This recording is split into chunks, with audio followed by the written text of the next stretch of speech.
Buenas tardes a todos. Muchas gracias por estar aquí presentes. Hemos dado los 5 minutos de cortesía y procedo a presentar a nuestro excelentísimo conferenciante de hoy, que tenemos la suerte que don José Luis Asunsolo García nos va a disertar sobre la Marina rusa. Hoy día está muy en boga por la guerra de Ucrania y el máximo interés. Pues José Luis es licenciado en Filosofía y Letras por la Universidad Autónoma de Madrid, en la especialidad de Historia Moderna. Por eso está aquí, porque le encanta y le ha encantado siempre la moderna, derivando también hacia temas navales.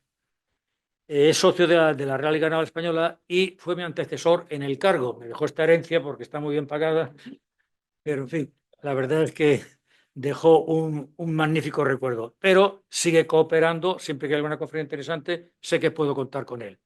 Ha sido coordinador y profesor durante 10 años del máster Dirección Gestión de Seguridad de la Universidad de Carlos III. Es decir, tiene una cantidad de actividades como profesor y si la cuento aquí se nos va a media conferencia. En el 2012 participó en la Universidad de Zaragoza en el tercer coloquio hispano-francés de lengua y texto literario, de Julio Verne a la actualidad. Vemos que siempre por la parte naval.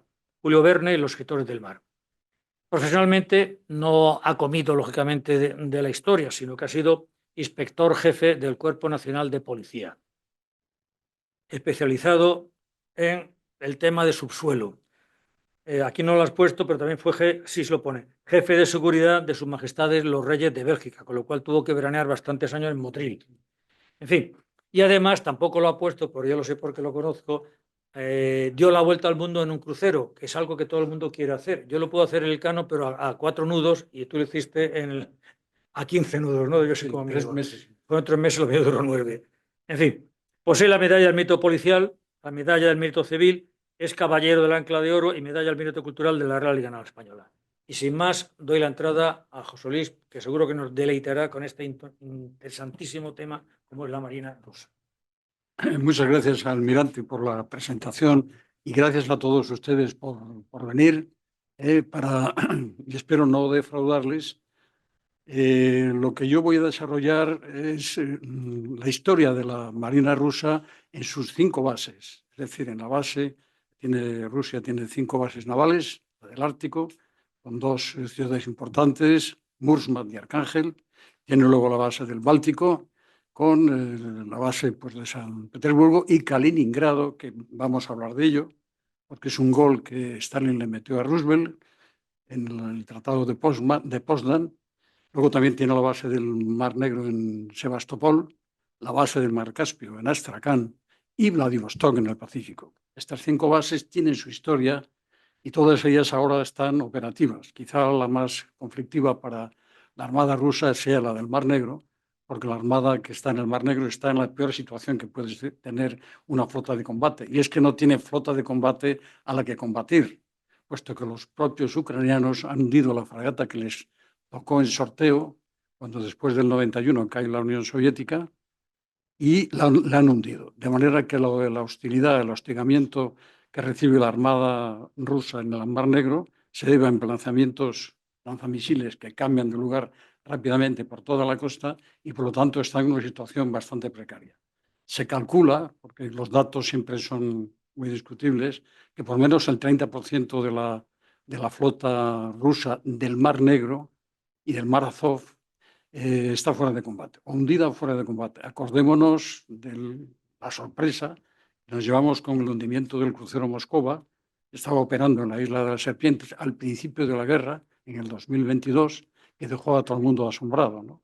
Como un buque de esa potencia teórica, pues pudo ser hundido quizá por 2 misiles Neptuno de largo alcance y quizá informada su situación por algún dron, es decir, pudo haber una combinación que es de lo que se está hablando. Bien, Rusia es el mayor estado del mundo, tiene más de 17 millones de kilómetros cuadrados y abarca, pues, como ven, toda la parte norte, que es la parte ártica, al Pacífico, y es un país que tiene 11 usos horarios, tiene 16 países fronterizos y una población de 145 millones de habitantes. La población ha disminuido mucho cuantitativamente porque al abolirse, digamos, la Unión Soviética en el 91, muchos de los estados que constituían la Unión de Repúblicas socialistas, pues tuvo la independencia.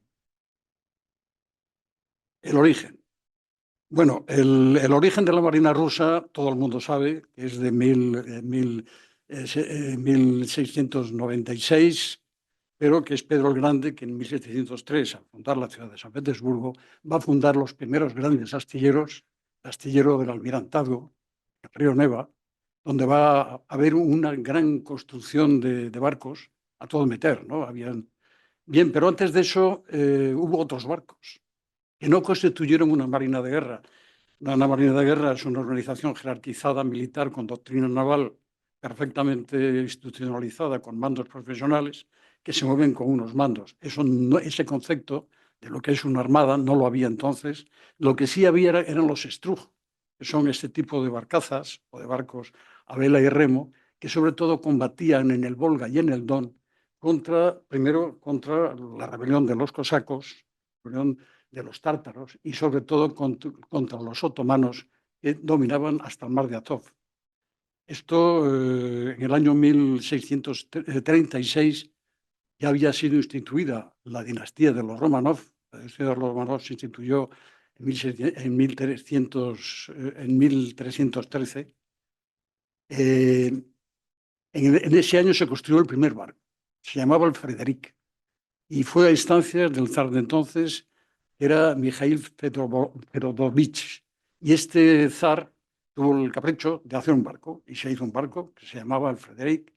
Era el primer barco como tal, que tuvo la mala suerte que en el viaje inaugural, después de una tormenta tremenda en el Mar Caspio tiene unas tormentas tremendas, no por el hecho de ser un mar interior, tiene 1.200 kilómetros de norte a sur, pues el barco se hundió. En el año 1656 a 1658 hubo la Gran Guerra contra los suecos, en la cual pues, perdió Rusia y además en el Tratado de Cádiz, que tuvo que firmar, pues se comprometió a destruir todos sus barcos, que no tenía una marina de guerra propiamente dicha, pero destruyó los barcos. Y luego ya en el año 1767 se construyó el primer barco de 3 mástiles, con otros 3, que luchó contra los cosacos, que desgraciadamente para el barco fue asaltado por los cosacos, quemado y dejado medio hundido en el Volga. Pero ya fue en el año 69 cuando se vence en el mar de Azov a los otomanos y, como les decía antes, Pedro el Grande funda San Petersburgo. Primero con el gran edificio que es la fortaleza de San Pedro y San Pablo, y a partir de entonces encarga.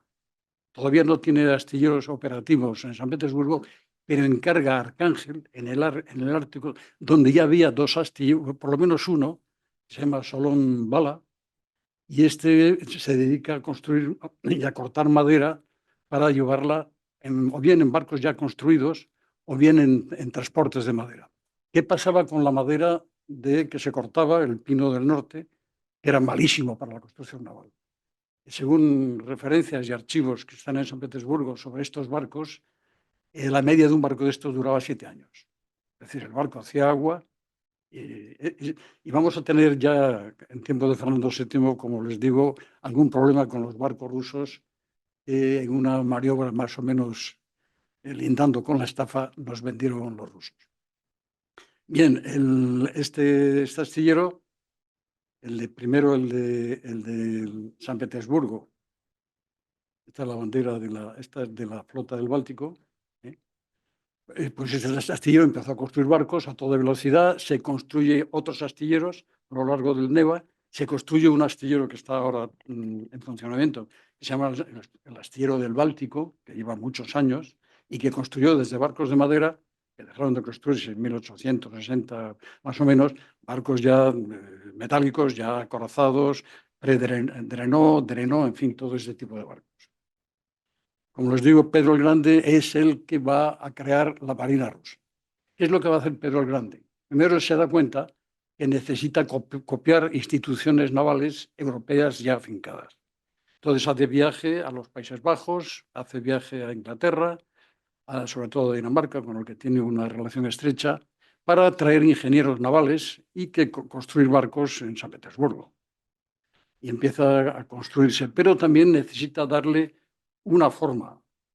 Y en el año 1720, todavía en guerra con los suecos, la Gran Guerra del Norte, que va desde el año 1700 a 1721 y acaba con la victoria rusa contra Carlos XII de Suecia, pues ya en esa época quiere doctrina naval. Y la doctrina naval, también asesorado por oficiales de marinas extranjeras, se publica por primera vez los principios y fundamentos de la Marina, de la guerra marítima. Es el primer, digamos, el primer libro ya metodizado, ya analizado de lo que constituía la Marina entonces. Fíjese que estamos en una época donde la Marina era vela, donde en fin, lo que era la táctica, la estrategia estaba condicionada precisamente a barcos de vela. Yo recuerdo que en el Museo Naval había una mesa del Marqués de la Victoria, de Juan José Navarro, con unos agujeritos para poner clavijas, para enseñar cómo una escuadra, para dominar a otra, lo primero que tiene que hacer es ganar su barlovento. Bueno, pues todo este tipo de historias ya los pone él en marcha. Aquí hay un viejo cuadrado, cómo está construyendo los barcos. Este es un grabado del antiguo astillero del Almirantazgo, otro grabado también de esto. Y les voy a hablar del tema de Fernando VII. Resulta que cuando Fernando VII llega a España, pues coincide, vemos que no afecta a la Constitución que le quieren imponer, y coincide con el levantamiento de los países hispanoamericanos que se rebelan. Entonces hay que mandar una flota y se manda al San Ildefonso, que era uno de los barcos que daban buenos. La escuadra, después de la guerra de la independencia, queda totalmente destrozada. Muchos barcos, por falta de alineamiento, por falta de carena, se hunden, como es el ejemplo del Santa Ana, que se hunde en la bahía de La Habana, y no hay barcos. Entonces Morillo, Pablo Morillo, el general, con el San Ildefonso, va a América del Sur. Pero necesitamos más barcos. Y una de las cosas buenas que hace Fernando VII es nombrar a un buen marino, que es José Vázquez de Figueroa, que encarga al Norato Bullón que compre unas corbetas en Francia. Compra los barcos y tal. Pero necesita buques de línea. Y en 1819, con un acuerdo con el embajador ruso, Dmitry Tatishchev, pues deciden con Francisco de Guía, pero sin el asesoramiento de los marinos. Fíjense que yo recuerdo, cuando era joven, bueno, no tan joven, pero cuando se llegó al convenio con los Estados Unidos, que nos dieron en el convenio unos destructores, hubo una comisión de oficiales de la Armada que fue a Estados Unidos y rechazó algún barco porque no estaba en condiciones, tengo entendido, de hacerlo. Bueno, el caso es que se mandan estos 5 buques construidos con pino del norte que hacen agua por todos sitios y no son aprovechables. Es decir, ahí se gasta mucho dinero. España es cierto que solamente paga la mitad, pero por fin se carena como se puede al Pedro el Grande, que es el navío mejor de los 5 que habían mandado, y va con Porlier, pero tiene que volverse a mitad de camino. El barco hace agua por todos lados. Y esto, en fin, esto es un poco de cómo se construían los barcos. Esto es la isla de Toclin, donde está la fortaleza y ciudad de Kronstadt, que va a tener una importancia enorme en lo que es la historia de la Marina en el mar Báltico. Pues pocos años después de la fundación de San Petersburgo, ya se pasa el arsenal y se pasan astilleros también, siguen funcionando los de San Petersburgo, a orillas del Neva. Se pasa también a Toclin.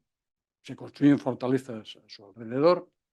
Esta es la ciudadela de San Pedro y San Pablo, que, por cierto, tiene la única playa que hay en el Neva, que es justo al frente de la muralla, donde se ve, he ido varias veces, se ve en verano a los rusos ahí tomando el sol en esa playita. Esta es una toma de San Petersburgo por encima. Este es un astillero, que era el del Báltico, que ya empezó a construir los Drenó y Predenó, que van a formar parte, sobre todo los Predenó, de la escuadra de Rozhestvensky, que va a ir a la guerra contra Japón en el año 1905. Este es el almirante Rozhestvensky. Este es su navío insignia, y lleva en su flota un barco mítico que es un icono, que es el crucero Aurora. que se mantiene todavía amarrado en el río Neva, creo que justo al lado de un edificio donde está el Museo de Marina de San Petersburgo, que es una ciudad que tuvo 3 nombres: San Petersburgo, Petrogrado, Leningrado y ahora otra vez San Petersburgo, ¿no? Bueno, el crucero Aurora formó parte de la escuadra de Roncesvalles y fue uno de los pocos supervivientes de la batalla de Tsushima en 1905 entre el Japón y Corea, ese estrecho, y este barco, pues luego ya, una vez firmada la paz, volvió y fue, digamos, el protagonista, por lo menos simbólico, del asalto al Palacio de Invierno en el 17, cuando remontó el Neva y disparó un cañonazo de fogueo para dar comienzo a lo que fue la revolución. Hay un hecho que es importante, que es poco conocido, que es la rebelión dentro de la Marina rusa en el año 1921, que es la sublevación de Kronstadt contra el Soviet de San Petersburgo. Entonces ya, todavía no Leningrado, porque Lenin va a morir en 1924, es decir, morirá 3 años después. Esta rebelión, que era una rebelión muy curiosa, toda la flota, después de la Primera Guerra Mundial, no tiene una actuación, la flota del Báltico, muy destacada, es una guerra de minas, es una guerra, en fin, donde los barcos quedan bastante abandonados. En esa época había 2 acorazados en Kronstadt, que eran el San Pedro y San Pablo y el Sebastopol, pero estaban en unas condiciones lamentables, había 16 destructores, y es que no tenían, en ese momento, por la precariedad de la economía, estaban en guerra todavía civil contra la Rusia blanca, es decir, en un momento muy tenso. Los rusos no tenían uniformes, no había combustible, no había calefacción, estaban en pleno invierno cuando el motín, y la guarnición de la Marina, que tenía un gran prestigio, porque había colaborado en la guerra contra la Rusia blanca, la guerra civil, y tenían detrás la historia del Potemkin famoso, pues se consideraban, pues, como unos actores muy principales de lo que era o de lo que fue la Revolución Rusa. Pero su ideología política no tenía nada que ver con la ideología bolchevique. En San Petersburgo, el presidente digamos, del Soviet se llamaba Grigori Zinoviev, pues es un hombre que se lleva muy mal con el jefe de la base, de Kronstadt. Siguiendo un poco la idea bolchevique o no bolchevique, pues se crean los comités de buque. Entonces, en cada barco había un comité. Ese comité hacía ingobernable lo que era la acción conjunta de una flota, porque los marineros decían por su cuenta. Vino Trotsky, abolió las asambleas de buque y hizo una asamblea única para la flota. No estaban muy de acuerdo los marinos, iban más hacia la parte ácrata de Bakunin, más que a la parte bolchevique, y plantean un ultimátum a San Petersburgo, diciendo que mandan una serie de reivindicaciones. Una de ellas era libertad de prensa, otra de ellas era la abolición del centralismo bolchevique. En fin, tenían más un tinte ácrata que, digamos, comunista. Bueno, había sus más y sus menos, y por fin Trotsky decide que hay que saltar Kronstadt. Había un individuo que se llamaba Petrochenko, que era un marinero de bajo rango, que era el que mandaba entonces en los comités de San Petersburgo, y deciden ofrecer resistencia. Pero cometen un error garrafal, y es que el motín lo hacen en invierno cuando el mar está helado. Y por lo tanto, el general, digamos, bolchevique, Tukhachevsky, Igor Tukhachevsky, que además era un magnífico general y que en el año 36 fue fusilado por el propio Stalin en una purga que hubo. Bueno, pues este general ordena el asalto de Kronstadt. Reúne 50.000 hombres y van andando, porque el mar está helado. Evitan el ángulo de artillería de los 2 acorazados, que están inmovilizados. Inician un asalto terriblemente, tienen que hacerlo por 2 veces, hay muchos muertos, y finalmente ocupan la isla de Kronstadt. Muchos de los marinos tienen que escapar a pie a Finlandia, que está al otro lado, pero son perseguidos con saña, y unos pocos miles logran llegar a Finlandia, donde son internados en campos de concentración. Esto es una foto de la persecución por el mar helado. En la Segunda Guerra Mundial, la actuación de la Marina rusa en el Báltico no es muy significativa. Los alemanes, cuando asedian Leningrado, es un asedio que va a durar 29 meses. Lo primero que hacen es machacar las unidades a flote de la flota rusa de Kronstadt, entre ellas el acorazado Marat, que además es curioso porque este barco fue construido en Ucrania, en los astilleros de Nikolayev, ¿no?, donde construyeron también bastantes barcos de la época. Total, quedan neutralizados. El piloto de Stuka Rudel lo cuenta en sus memorias como primero tiene un impacto en la popa, después ya en un segundo ataque acaban volando el barco porque estalla sus pañoles de municiones. Y hay un tema curioso. Cuando el comunismo en toda su fuerza era una especie de religión, y al igual que en buques de la Armada del 18 había capellanes, la Armada Española, como guías espirituales y auxilio de los grandes navíos, pues los comunistas tenían sus comisarios políticos en sus barcos. Y hubo un motín, como digo, en 1975, en el mar Báltico, en el Story Tozoi, que era una fragata de última generación, dotada con medios muy importantes, y este comisario político, viendo que la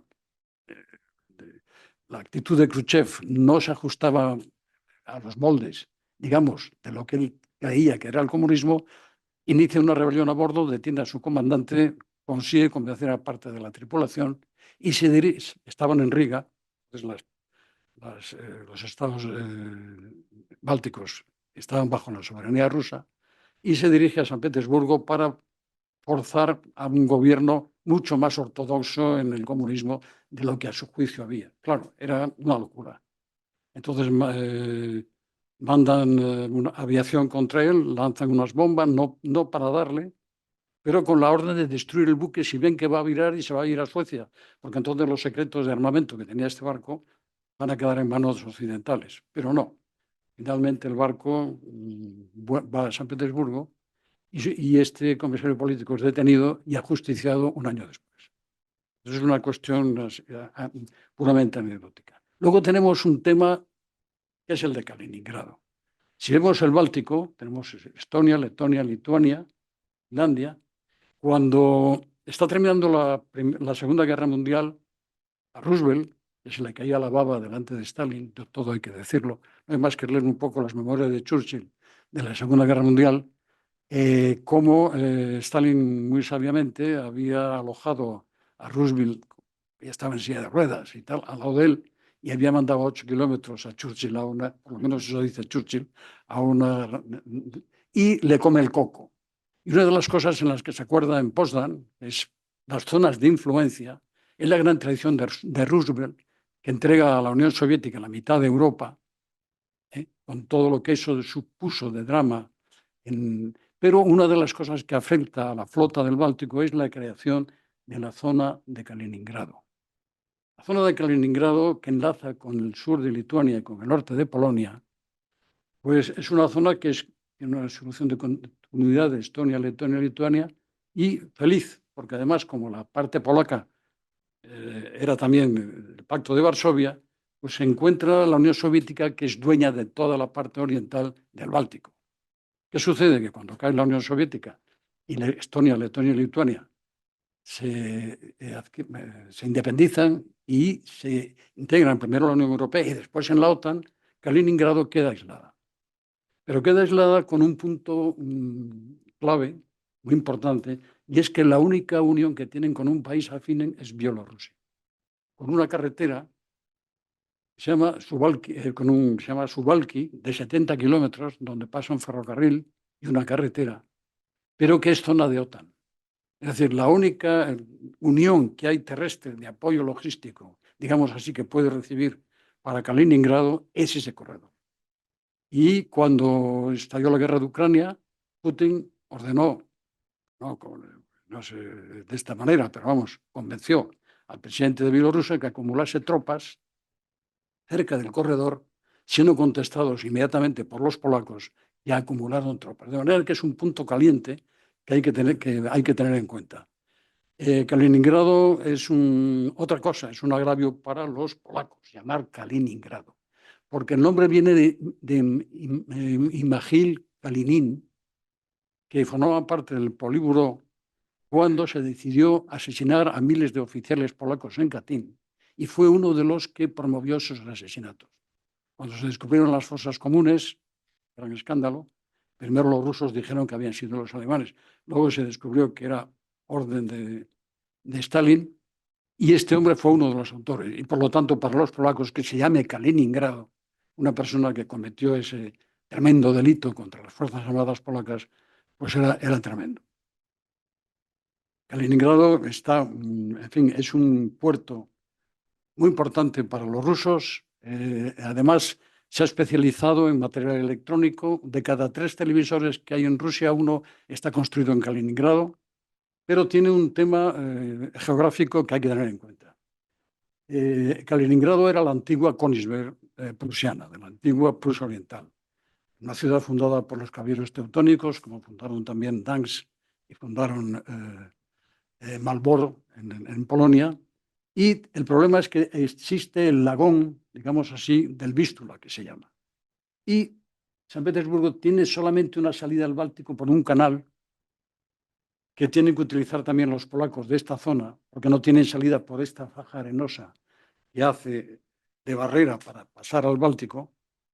Y los polacos tienen que pasar por el aro, los que viven en esa zona. Aquí tenemos Kaliningrado, el corredor de Suwałki, con Bielorrusia, que se ve perfectamente, la parte del lagón ellos tienen, y esta parte polaca, que tenían que pasar también por el aro para pasar al Báltico. Aquí se ve el canal que sale de Kaliningrado, que en un principio, en el año 1900, tenía 2 metros de profundidad y que tiene que estar dragado constantemente porque hay muchos sedimentos que aportan los ríos y que va cegando poco a poco el canal. Pero, en fin, es también un punto flaco de la flota que hay en Kaliningrado, porque obstruyendo este canal de salida, pues los barcos se quedan atascados ahí en ese tema. Aquí tenemos cómo es el perímetro de Kaliningrado. Y aquí un canal que han abierto ahora los polacos, con gran enfado de los rusos, para salir al Báltico desde esta zona, desde Goliac al Báltico. Y es una obra, ha sido una obra faraónica. Aquí tenemos una fotografía del canal que abrieron los polacos, casi paralelo al que abrieron los soviéticos en su día para salir de Königsberg. Este es el pasillo, hay vías férreas, hay una carretera, pero como digo, es territorio de la OTAN y posiblemente uno de los puntos más calientes que puede haber en caso de un conflicto con la Unión, iba a decir la Unión Soviética, con la Federación Rusa. Y digo la Unión Soviética porque una de las frases, que además es muy significativa para que veamos la mentalidad de Putin ahora, que dijo que uno de los mayores disgustos que había tenido en su vida era cuando cayó la Unión Soviética. Es decir, en su mentalidad, lo que él quisiera es recuperar el poderío y el prestigio que ahora no tiene frente a lo que es las potencias emergentes, sobre todo China, y tener el prestigio que él cree que Rusia debe tener. Bueno, esto es uno de los cruceros. Hay un tema, ahora hablaremos de los efectivos que tiene el mar Báltico. Este es uno de los cruceros lanzamisiles. Esta es una fragata. Y las noticias que se tienen, aparte de la posible... hay un destructor, 2 fragatas, 22 corbetas, 10 cazaminas, 4 buques de desembarco y un submarino diesel. Hay un tema con los submarinos. Y es que ningún submarino de propulsión nuclear está basado en mares interiores. Por ejemplo, no hay base de submarinos en Tartus, al final, en Siria, donde tienen una base naval. No hay submarinos, bueno, en el Mar Negro, en el Mar Negro sí hay submarinos clase Kilo, no en el Mar Negro, en Tartus. Son submarinos diésel eléctricos, pero no de propulsión nuclear. No lo hay en el Caspio y solamente los hay en el Ártico y en el Pacífico. ¿Por qué? Porque son buques diseñados para una gran autonomía, tienen que tener grandes mares abiertos. Y eso no es obstáculo para que alguna vez submarinos de propulsión nuclear intentasen colarse y lo han hecho, por el estrecho de Gibraltar, a, aprovechando el paso de un gran petrolero también ruso por la popa, para que las turbulencias de las hélices distorsionaran un poco los ruidos que podía hacer el submarino. Aquí tenemos al almirante Treviño, que es el mayor especialista de todo lo que estamos aquí, y un submarino tiene que tener una condición esencial, y es que no debe ser absolutamente silencioso. Con la fatiga del metal, con el rozamiento de los engranajes, la fatiga de los reactores nucleares, en fin, todo el tema, con los años estos barcos van perdiendo esas condiciones y llega el momento que hay que desbrozarlos. Y ahora la flota del Mar del Norte. Este es el escudo. Aquí tenemos la parte de Arcángel.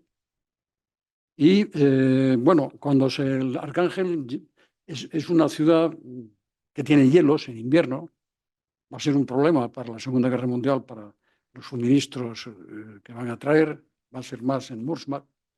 Y Arcángel, pues con estos dos astilleros, pues va a seguir fabricando barcos de madera al principio del siglo XVI, XVII, pero cuando estalla la Primera Guerra Mundial, el zar Nicolás II se da cuenta que necesita un puerto en el Ártico libre de hielos.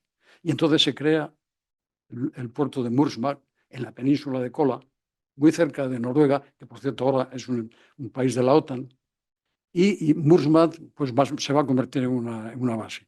Hay una anécdota no, es un hecho histórico. Cuando se crea la base de Mursmat, que está libre de hielos, como digo, pues el jefe del ejército británico, Lord Kitchener, hace un viaje desde Escocia y es hundido su barco por un submarino, jamás apareció su cuerpo. Iba precisamente con destino a Mursmat. Esto es Arcángel, esto ya es Mursmat. Y Mursmat tiene un grandísimo problema. Es el mayor cementerio de residuos nucleares que existe en el mundo. Se calcula que hay más de 200 reactores nucleares que tienen que ser destruidos, porque los submarinos ya han quedado obsoletos. Fíjense que cuando estalla la Guerra Fría, en los años 50, hay una carrera desesperada, tanto de Estados Unidos como de la Unión Soviética, de construir submarinos. Pero es tremendo. Eso va en detrimento de controles de calidad. Sabemos que los rusos tienen un gran hándicap en ese aspecto. Y es que, por ejemplo, en Estados Unidos, donde hay empresas constructoras de distinto tipo, cuando el Estado o la Marina o la aviación quieren que un prototipo sale a concurso, diferentes empresas hacen los prototipos, los presentan y se escoge el mejor. Es decir, hay un control de calidad, cosa que no existía en la Unión Soviética. Y por lo tanto se han producido los primeros, también en Estados Unidos, en los primeros momentos de la Guerra Fría ha habido hundimientos de submarinos precisamente por deficiencias en la construcción. Entonces, hay submarinos que han sido remolcados, como en este caso, y hundidos en el mar de Barents. Claro, con gran escándalo de los noruegos, porque el mar de Barents está muy cerca del norte de Noruega. Cuando cae la Unión Soviética en el 91, llegan a un acuerdo con la Federación Rusa para que los desechos nucleares se tiren en el mar de Kara, que está mucho más hacia el oeste. Pero aún quedan muchísimos residuos. Ahí se calcula que 12.000 toneladas todavía quedan en Mursmat. Y además, con el problema de que los barcos, al desguazarlos, fíjense lo que es un submarino, por ejemplo, de la clase Tifón, que desplaza de 40 a 50.000 toneladas en inmersión, cuando no queda más que uno en representación, porque los demás han sido desguazados. Hay que desmantelar el reactor y la pila atómica y las barras de uranio. Hay que sacar las barras, hay que sacar el agua de refrigeración interna. Se mueven con turbinas de vapor generado precisamente por el calor de agua que da el tema de las barras de uranio. Y todo eso hay que sacarlo, todo eso hay que almacenarlo, todo eso hay que aislarlo, todo eso hay que transportarlo y hundirlo. Fíjense ustedes el proceso enorme para desmantelar ese tema. En la actualidad, con el tema de la guerra de Ucrania, pues no sé si los rusos ahora siguen escrupulosamente el acuerdo que firmaron con Noruega con respecto pero seguramente por la cuenta que les trae. Fíjense ustedes una fotografía de todos los submarinos, llegó a haber hasta 170 submarinos nucleares, ahora hay 34 no todos nucleares, pero la mayor parte de ellos, en Muzma. Este es el curso famoso de la clase Oscar, como es la terminología OTAN, una vez rescatado del fondo del mar, un marino que en inmersión desplaza unas 18.000 toneladas de propulsión nuclear. Esto es también otro a punto de ser desguazado. Y el buque insignia es la gran catástrofe naval primero de la Unión Soviética y después ahora lo mantiene como buque insignia, pero es una catástrofe. Está en dique seco bastante. Su propulsión no es nuclear, su combustible es el mazut. Yo las fotografías que he visto de él en varios sitios, echando un humo por mala combustión por las chimeneas, es un barco que tiene... el proyecto inicial era de 5, se construyeron 2, uno de ellos se mandó a Ucrania sin construir, que lo vendió a China, que le sirvió pues, para hacer lo que está como base, ¿no? O como idea para los submarinos que ha construido. Y este barco es el Zundestov, se llama Almirante Zundestov, y es un auténtico desastre. Perdió 500 toneladas de mazut frente a la costa de Irlanda hace unos años. Uno de sus aviones se cayó al mar y entonces con esa idea de que no se descubrieran los secretos, mandaron unos buzos hasta destrozar el avión. Fíjese, cuando se hunde el Kursk, también rechazan en los primeros momentos el auxilio de potencias occidentales para salvar a esos marineros que se sabía que todavía estaban vivos, tripulantes, dentro del barco, precisamente por ese secretismo de que no caiga en poder de los occidentales, no sé lo que tendrían. Este es el famoso Quiroz, uno de los cruceros. Hay dos. Hay un problema con estos barcos y es que ahora, ¿quién nos enseña? Esto es una opinión personal, ¿no? Luego se abre el debate, ustedes me lo pueden rebatir. Un barco es un soporte de armas, automóvil. Antiguamente, cuando había la guerra entre el proyectil y la placa de blindaje, cuanto más calibre tuviera un proyectil, más grande tenía que ser el barco que lo llevaba. Se llegaron como la clase japonesa o los Missouri americanos a los 400 y pico milímetros de ánima, y nosotros tuvimos el máximo, yo creo que es el de los 305 de los España, que fue el máximo calibre que creo que tuvimos nosotros. Pero estos barcos que ya es viejecito, tiene unas 28.000 toneladas, aparentemente es impresionante, pero tiene la vulnerabilidad de esta guerra, de este comienzo de guerra con la inteligencia artificial, con el uso de los drones y que aumentan la vulnerabilidad de estos barcos. Son necesarios barcos tan grandes para llevar unas armas que pueden ser igual de letales en barcos más pequeños, siendo muchísimo más baratos, pudiendo tener más y dispersarlos más, cubrir un área de seguridad mucho más. Y entonces, seguramente estos barcos, estos cruceros grandes, están llamados al soplete del desguace. Se está haciendo un plan nuevo en el cual los rusos dicen, quieren hacer 6 portaaviones, no están en condiciones económicas, creo yo, para meterse en ese plan. Quieren hacer 40 fragatas, es decir, la fragata es un tipo de barco que sí puede llevar un armamento muy respetable en el nuevo tipo de barcos, ¿no? Este es un submarino de la clase Tifón, el único que queda, y lo tienen de muestra, yo creo, ¿no? Porque los otros, me parece que eran 5, los han desguazado. Este es el Aquila. El Aquila es un submarino de unos 9.000 toneladas de desplazamiento, que además es muy curioso, se mantiene, es un submarino de ataque de propulsión nuclear, y se construyó unos astilleros curiosísimos. En los Komsomol Amur, en el río Amur, a 1.300 kilómetros de Vladivostok. Es curioso porque cuando en plena Guerra Fría se decide tener un astillero cercano a Vladivostok que pueda reparar submarinos, el río Amur, aunque se desemboca en China, hay una parte del curso que hace frontera con Rusia. Entonces, en la parte rusa, en Komsomol Amur, hicieron parte de los Akula, ¿no? Lo digo como curiosidad. Este es un submarino clase Kilo. Hay 2 submarinos turboeléctricos, 2 tipos, que son los Lada y los Kilo, en el argot OTAN, que son submarinos de propulsión diésel eléctrica convencional y están siempre en mares interiores, precisamente porque la autonomía no es como la autonomía de los submarinos de propulsión nuclear. Estos son 2 Oscar, están puestos ahí.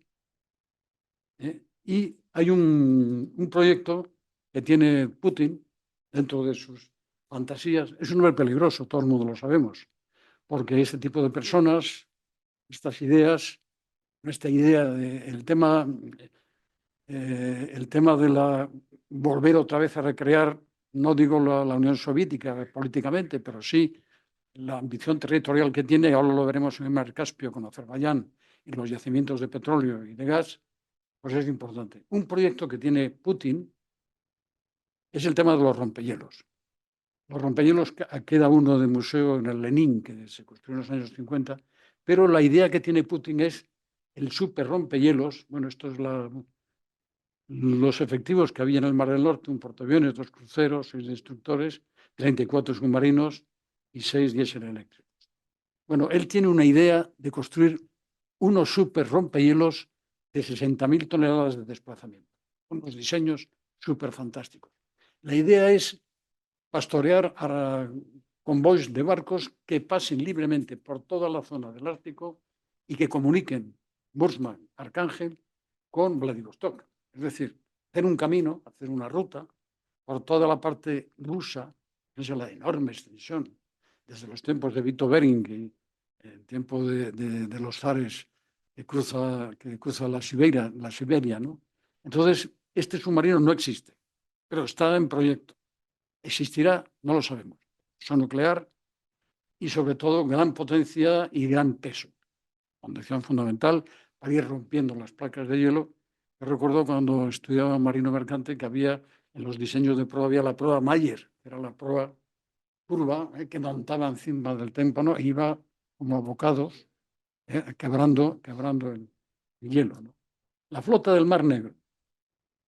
Bueno, la flota del Mar Negro, como le digo, está en una situación terrible. Cuando los rusos llegan al Mar Negro, yo en tiempo de Catalina la Grande, Potemkin y el almirante Orlov primero en la batalla de Sesme contra los otomanos, que es en el año 1770, ya le pegan un palo a los turcos, que son sus rivales en el Mar Negro. Después, en 1771, ocupan Crimea. En 1784 se crea Sebastopol como base. Y a mí me ha gustado mucho, hice un trabajo en la propia Crimea sobre la batalla. Hicimos una conferencia que también tuvo una parte del almirante, me acuerdo de ello, el almirante Treviño, sobre la guerra de Crimea del 53 al 56, 1853 a 1856. Yo quise hacer un trabajo sobre la carga de la famosa brigada ligera en Balaclava, ¿no? Balaclava está a unos 15 kilómetros de Sebastopol al oeste, es como un tajo en la costa, un fiordo, digámoslo así, con un antiguo fuerte genovés y una base de submarinos muy peculiar. Ahora les enseñaré una foto, que es una base que está perforada una montaña y sale por el otro lado, y que los ucranianos, que yo cuando visité Sebastopol, ya Ucrania estaba independiente, habían convertido en un museo, con gran escándalo de los rusos. Y yo recuerdo que contraté una guía rusa, fuimos un taxi y nos fuimos a Balaclava, que por cierto era una mujer espectacular. Y entonces ella me habló con mucho desdén de los ucranianos. Dijo, estos paletos, esta gente, me han convertido esto en un museo, no sé qué y tal y cual. Y efectivamente la población de Ucrania era el 70% rusa, como la del Donbass, en todas estas zonas. ¿Qué sucede? Que cuando termina la Unión Soviética, pues claro, y es irreversible el tema, ¿no? Y el tema del ataque a Ucrania no es ni más ni menos pues que esa idea fantástica que tiene Putin de incorporar una cosa que era importantísima para la Unión Soviética, el granero de Rusia, que es incorporar Ucrania a la esfera de influencia rusa. Su idea es un gobierno títere, como había antes, y tener influencia sobre este tema. Catalina la Grande, como digo, es la impulsora, protegía al almirante Orlov, que es el que vence en este Potemkin, que por cierto, Potemkin los rusos lo tenían enterrado en la catedral de Kherson, que es otra de las ciudades fundadas por Putin, y lo han retirado para que no caiga en manos de los ucranianos. Así que han sacado el cadáver de este hombre y se lo han llevado.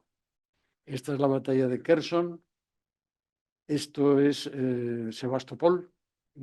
Tiene dos grandes bahías, una es de uso militar. Yo he visto al Moscova, se le veía desde arriba, era imponente, aunque no tenía más que 12.000 toneladas, no es un barco, no era como el Kirov, era un poco más pequeño. Esta es la batalla de Navarino, interviene en combinación con Francia y con Inglaterra, vencen a los turcos. Y esta es la batalla de Sinope, que va a dar comienzo a la guerra de Crimea. Esta es la famosa carga de la Brigada Ligera. Y vencen los occidentales la guerra de Crimea y se firma un tratado por el cual se desmilitariza la zona del Mar Negro. Los rusos no pueden militarizar esa zona. Los rusos tienen una cuenta pendiente con los turcos, que son los principados danubianos, Bulgaria y Rumanía.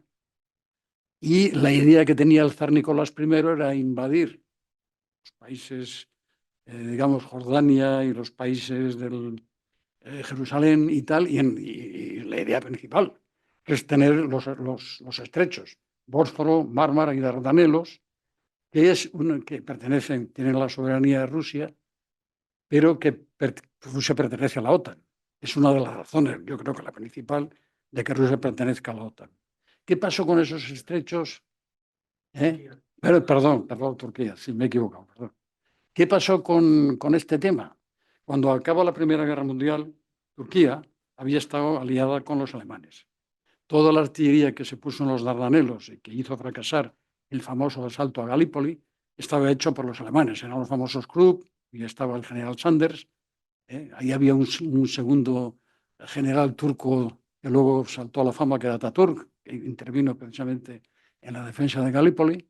Y entonces, cuando perdió la guerra Turquía, pues la Gran Bretaña se hizo cargo de la soberanía de los estrechos.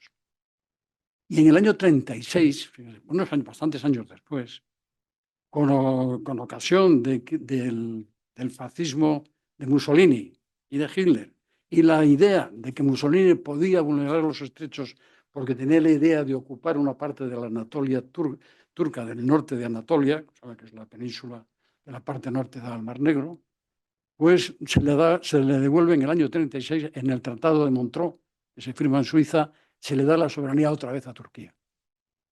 Y Turquía va a permanecer neutral durante la Segunda Guerra Mundial, así como fue beligerante, la primera no lo será. Bien, volviendo un poco atrás en la historia, aquí está el acorazado Potemkin, que en agosto de 1905 tiene la famosa rebelión liderada había una organización clandestina, era la Terensalca, en fin, era de tipo socialdemócrata, ácrata, en fin, una cosa muy extraña, que promueve la rebelión del buque contra su comandante Golikov. El comandante de este barco, que había sido construido en Ucrania, en Nikolayev, este barco, que era un predrenó, tenía artillería gruesa, pero solamente 4 cañones, 2 a proa y 2 a popa, de 305 milímetros. Era un barco prácticamente nuevo, había ido de maniobras frente a la isla de Tendra y tenía un barco auxiliar, que era un torpedero, el Ismail, perdón. Y este barco, pues, lo mandan a Odessa a comprar la famosa carne agusanada y tal. El barco, los torpederos, ya saben, aquellos barcos tenían una eslora enorme en relación a su manga, todo era máquina. Metieron la carne en Odessa dentro de la máquina, con el calor, lo que fuera, y cuando llegaron a barrearse contra el acorazado para trasladar la carne, aquella carne estaba corrompida. Bueno, esto es lo que figura y es la realidad, pero eso no es el motivo exacto. El motivo es que estaba planeada ya la resurrección, y un marinero que era Bakulinchu inicia la rebelión porque los marineros, al negarse a comer la sopa famosa donde estaba esa carne, pues el primer oficial, no sé si de comedia o no comedia, manda a formar a los rebeldes, los cubre con una lona, por lo menos eso aparece en la película, famosa película del acorazado de Potemkin, que tendrá mucha importancia en nuestra guerra civil porque se va a exhibir continuamente en la Gran Vía esta película. Entonces se revela la tripulación, bueno, el comandante se esconde, un oficial joven, un alférez de navío, un alférez de fragata, se esconden en la cámara para saltar por un ojo de buey ir nadando hasta el torpedero, pero no lo consiguen hacer, es capturado y muerto allí. En fin, el barco ya mata oficiales, los que consiguen salvarse a bordo del torpedero, se arma un taco el comandante por nerviosismo con la boya de amarre, lo que sea, también cae en poder de los sublevados y los dos barcos se dirigen a Odessa. En Odessa está la rebelión en toda la ciudad. Odessa tiene una parte llana y una parte muy alta, entonces, la famosa escalera de la película, no sé si la han visto, pues toda la rebelión estaba en la parte baja. Y entonces hay un entierro por Banco Lencho, pero el general de la guarnición de Odessa, eh, este general manda a hacer una emboscada, entonces vuelven otra vez al barco, toma el mando un tal Matiusenko, y el buque pues también, en fin, se enfrenta a los barcos que han salido de Sebastopol para sofocar la rebelión, pero los marineros de esos barcos que vienen no hacen nada, y entonces, bueno, lo toman como una victoria. El buque va a Fedosia, ahí tiene otra emboscada. En fin, hay un periplo de varios días que termina en Constanza, donde hunden el barco, sublevados, abriendo los Keystone, los grifos de fondo, y se meten en la ciudad. Este Matusenko sigue con sus ideas revolucionarias y poco tiempo después es identificado por unos oficiales de la Armada en Nikolayev, en la ciudad de Nikolayev, y apresado y ahorcado. A su ceremonia de ahorcamiento viene toda la oficialidad que estaba presente de la guarnición, ¿no? Y, en fin, es un poco trágico. De la película, del motín. Esta es una fotografía auténtica de Matiusenko, jefe de la rebelión. En fin, este es un monumento que está ahora en Sebastopol en honor de los barcos que tuvieron que destrozar y hundir después de la guerra de Crimea. Entonces tienen ese monumento ahí. Estos son cañones destruidos por Manstein durante la Segunda Guerra Mundial. Y esto es la situación actual. El problema que tiene ahora el Mar Negro tiene unos 1.200 kilómetros de lado a lado, una profundidad de unos 900 metros en la parte más profunda. Hay una parte muerta, que es hasta 150 metros para abajo no hay vida en ese mar. Hay una corriente que va por el Bósforo hacia el Mediterráneo y otra corriente también que contrarresta. Y tiene el problema de que antes no había más que, para la Unión Soviética, un país que era Turquía, que era ribereño al Mar Negro, pero lo demás, quitando, bueno, Rumanía y Bulgaria estaban dentro de la esfera del Pacto de Varsovia, pero ahora no. Ahora este mar pues, tiene aguas territoriales de Rumanía, de Bulgaria, de Georgia, en ese extremo que también se ha independizado, y es un mar que ha quedado reducido digamos, se puede cruzar en poco tiempo, ¿no? En 2 días, perfectamente, a no mucha velocidad, se puede cruzar el mar. Esto es Balaclava, hay una entrada de la base de submarinos, hay otra, aquí se ve, y esta base de submarinos tenía un doble canal, uno que quedaba en seco para el carenado de los submarinos y otro que permanecía con fluido de agua para no interrumpir por carenado lo que es el tránsito de submarinos. Submarinos de la clase Kilo, que eran los 1.800 toneladas, ¿no? O más, sí, porque son los de la clase Lada los que son. Este es un Foxtrot. Bueno, esto es una de la fragata ucraniana que la hundieron los ucranianos. Estas son el Moscova, los Moscova. Y este es otro tema vamos a ver, cuando hablemos de la flota del Caspio, en el Caspio hay por lo menos 2 fragatas, 6 corbetas y otras unidades. Hay un tren naval, pero hay lanchas de desembarco y hay otra serie de unidades. ¿Cómo pasan estos barcos del Mar Negro, donde se construyen, al Mar Caspio? Bueno, en el año antes de que estallara la guerra, en el 2022 con Ucrania, ya se había construido el puente con un paso suficiente para el paso de barcos. Y entonces el paso, este fue el famoso ataque, ¿no? Que es muy vulnerable el puente, como es lógico. Antes de pasar al Caspio, voy a hablar un poquitín de Tartus. En la flota del Mar Negro necesita, toda la soviética, una base fuera de los estrechos, que no tenga que depender de los estrechos. Y entonces llega a un acuerdo con Siria. En el año 1971, siendo todavía la Unión Soviética, llegan a un acuerdo para utilizar esta base de Tartus. Está en la costa de Siria. En el año 2005, ya abolida la Unión Soviética, condonan la deuda que tenía Siria con Rusia para dejarles utilizar la base. Y finalmente, en el 2017, llegan a un acuerdo en el cual le dan la soberanía de la base por 45 años, por prorrogarles otros 25 más. Es decir, ahí tenemos una base rusa que está mirando a su antagonista a 3.000 kilómetros de distancia, a Rota, ¿no? Que es el otro extremo, pasado el estrecho de Gibraltar, el tema, ¿no? Bueno, Tartus tiene un problema, es un problema logístico. Es decir, la flota sí está ahí, pero siempre está sujeta, pues, al tema de los estrechos, ¿eh? Rusia, según el Tratado de Montreux, puede prohibir el paso de barcos de guerra de potencias que estén en guerra entre sí. Es decir, y naturalmente es OTAN.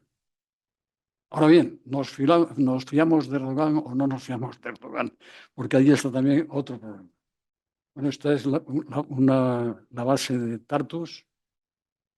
Esta es la foto del Mar Negro, 5 fragatas, 7 submarinos diésel eléctricos y otras unidades menores. Y esta es la flota del Mar Caspio. Bueno, el Mar Caspio tiene algo parecido, y no voy a seguir mucho más, pero también tiene sus aguas territoriales divididas, como no tenía antes, con otros países. Es decir, Kazajistán, Turkmenistán, Azerbaiyán, son países ya independientes de la Unión Soviética. Irán, que es la parte del sur, de manera que solamente queda, pues, para lo que es la Federación Rusa, la parte rusa, que es donde desemboca el río, el Volga, ¿no? Es un mar que también tiene 1.000 y pico kilómetros de norte a sur, tiene una profundidad media, bueno, la más profunda de 600 metros, recibe el 80% del caudal de agua del Volga, tiene otros ríos, tiene el Ural, tiene el Envé, tiene el Kura, son ríos que también aportan agua al mar y necesita tener una flota. Hay un punto caliente, posible punto caliente, que son los yacimientos de Bakú, en Azerbaiyán, y las grandes bolsas de gas que se han descubierto recientemente en el fondo del Caspio.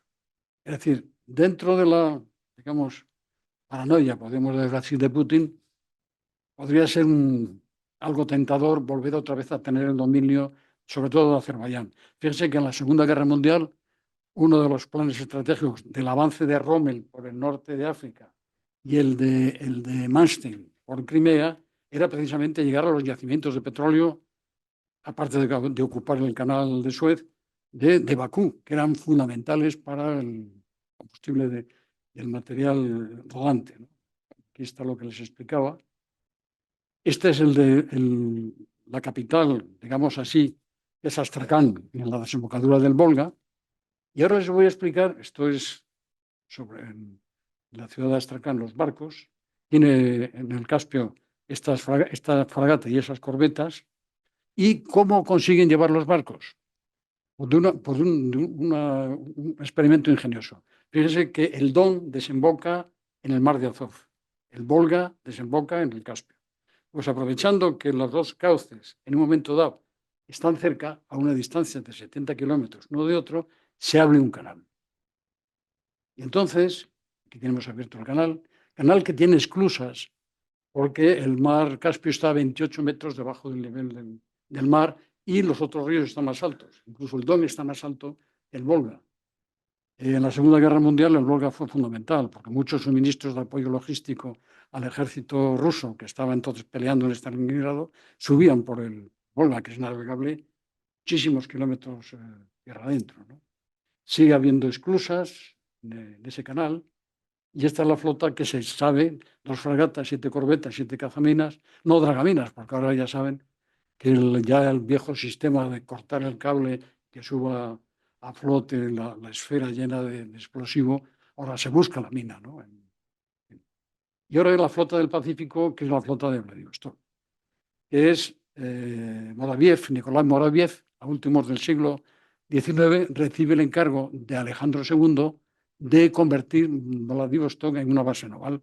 Primero hay que hacer un puerto, hay una fortaleza ya.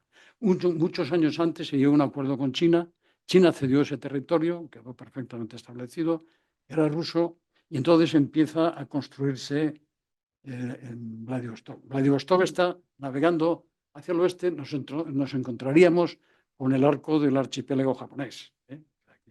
Está en ese mar. Aquí hay una fotografía de Vladivostok. Vladivostok tiene hielo en invierno, no mucho, que puede quedar helado, pero no es obstáculo porque hay ahora ya potentes rompehielos y no hay problema. Pero en el comienzo del siglo XX se quería un mar de aguas cálidas en Port Arthur, parte de Corea, en la parte del Mar Amarillo, del Golfo del Mar Amarillo, y ya estaba construido en esta época el Transiberiano, y era pasar un ramal por Manchuria y comunicar digamos, la guarnición o la fortaleza de Port Arthur. Bueno, esto es el Sebastopol, tiene como ellos llaman en ruso, un cuerno de oro, como si fuera Estambul, en una entrada. Es un puerto muy importante. Se hace el Transiberiano, acaba en 1804, ya en pleno rendimiento. Fíjense que la distancia que hay entre Vladivostok y Moscú son 9.100 kilómetros. Nos vamos a sumar 700 más de Moscú a San Petersburgo y tenemos ya todo digamos, el territorio ruso cruzado por ferrocarril. Bueno, esto es primeras fotografías. Y esto es la batalla del Mar Amarillo, que se va a llevar a cabo en 1804 y que consiste en la tentativa de la flota rusa que hay en el Mar Amarillo para conectar con Vladivostok, con la flota de Vladivostok.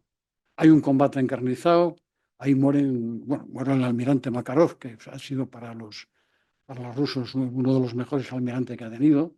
Hay una guerra de minas y torpedos. Esa batalla, en fin, se cubren de gloria, digámoslo así, las dos flotas porque luchan con saña, pero no consiguen los rusos su objetivo de unirse con Vladivostok.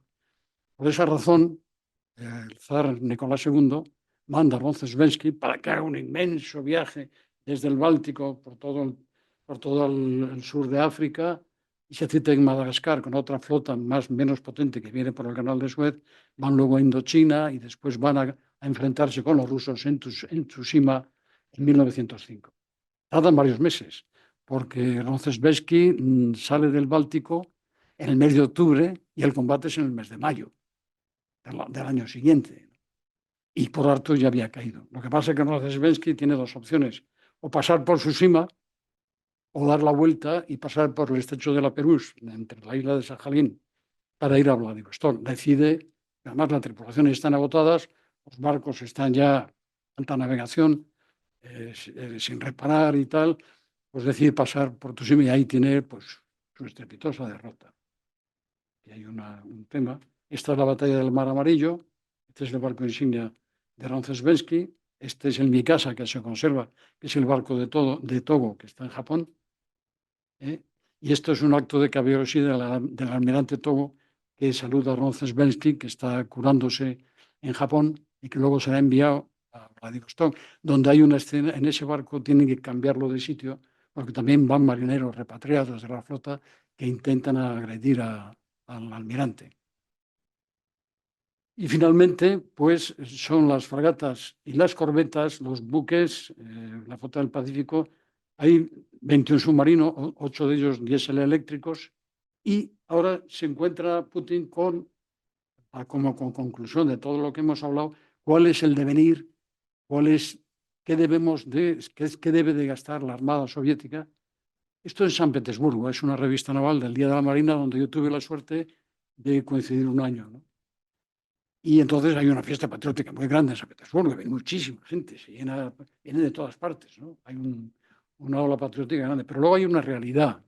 La realidad es a qué se enfrenta ahora la nueva guerra marítima, con la inteligencia artificial, cuando se hace un sistema de seguridad, y eso vale para todo, lo primero que se estudia a fondo es la evaluación de los riesgos.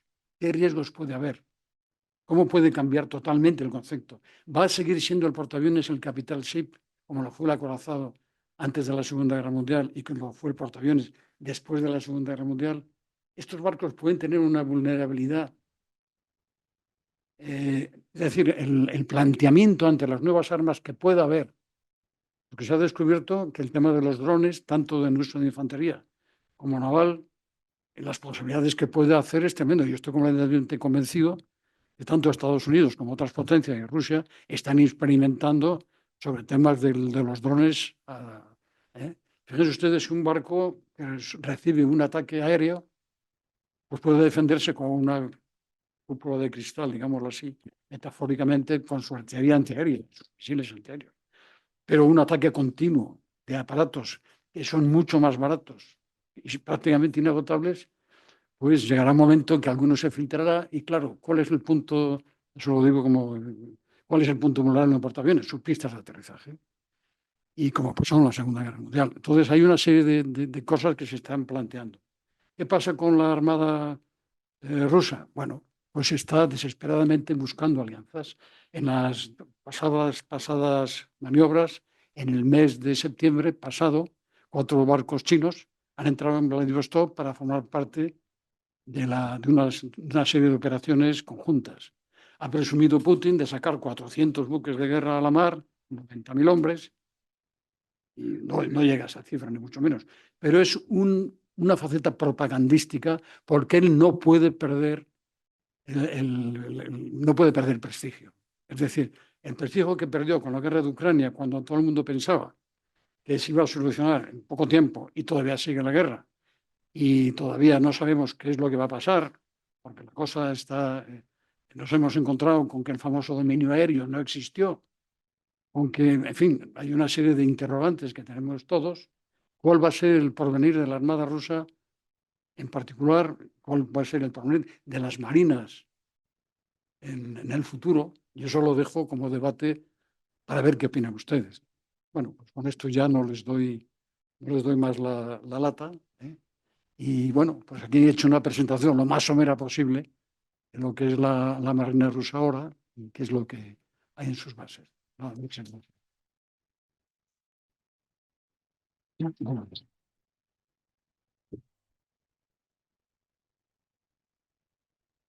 Bueno, en primer lugar, enhorabuena porque sintetizar lo que es la Marina rusa en sus 300 años de historia en una hora es una tarea un tanto complicada.